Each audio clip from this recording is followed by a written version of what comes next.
parler du pourquoi du comment avec l'organisateur de cet événement. Alors, l'organisateur, il n'est pas tout seul, hein, il y a une équipe autour de lui, mais c'est Miguel Jean, docteur Miguel Jean, directeur de l'espace de réflexion éthique des Pays de la Loire. Alors, c'est pas la première journée que vous organisez, c'est la troisième journée annuelle. Il y a eu le risque et l'intimité à Nantes et La Roche-sur-Yon. Aujourd'hui, on parle de liberté à Angers. Il y a beaucoup de monde. Il a fallu presque pousser les murs de Terra Botanica. Alors, ça veut dire quoi, docteur Jean, qu'il y a un vrai appétit pour penser questions éthiques? Quand on regarde cette pensée, on ne peut en être que convaincu. Alors, juste un mot pour introduire cette journée.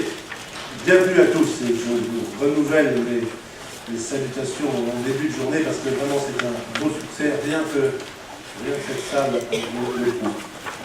Alors parler d'éthique, c'est toujours compliqué quand on ne donne pas un peu d'épaisseur à ce mot qui est très souvent employé. L'éthique, c'est se questionner. Parler éthique, c'est essayer de trouver un équilibre extrêmement fragile, singulier entre des valeurs qui parfois se télescopent. Et finalement, c'est essayer de répondre à la question du que faire pour bien faire.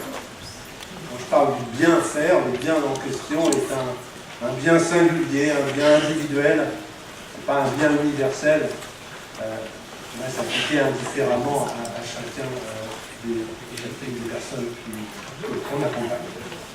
Ah oui, il y a une vraie demande de la part des professionnels, mais pas seulement, des usagers, des représentants d'usagers, qui sont quotidiennement confrontés à des situations extrêmement complexes, pour lesquelles il faut construire un chemin. Et l'éthique, c'est une forme de boussole qui nous aide à avancer dans ces zones grises, où les réponses sont à écrire.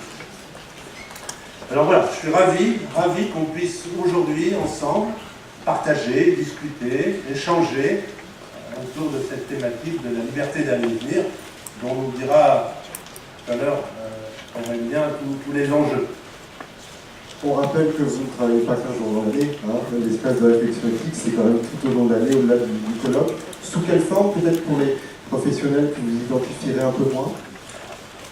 L'année 2018 a été une année intéressante, puisque c'est l'année de la révision de la loi de bioéthique, et à la demande du CCME, on a organisé dans la région des Pays de la Loire les états généraux, comme dans d'autres régions, avec des débats citoyens.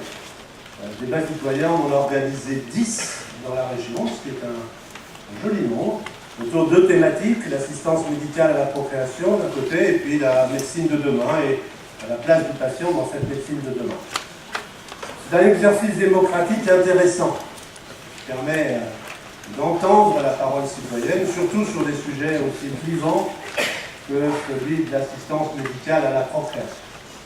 Merci pour cette entrée en matière. Alors, vous restez évidemment tout au long de la journée.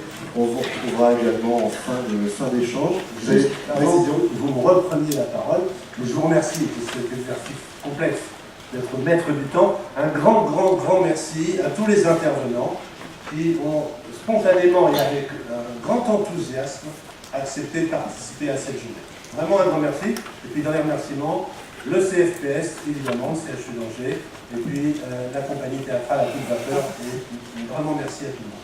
Merci à vous. Voilà. Les intervenants sont nombreux.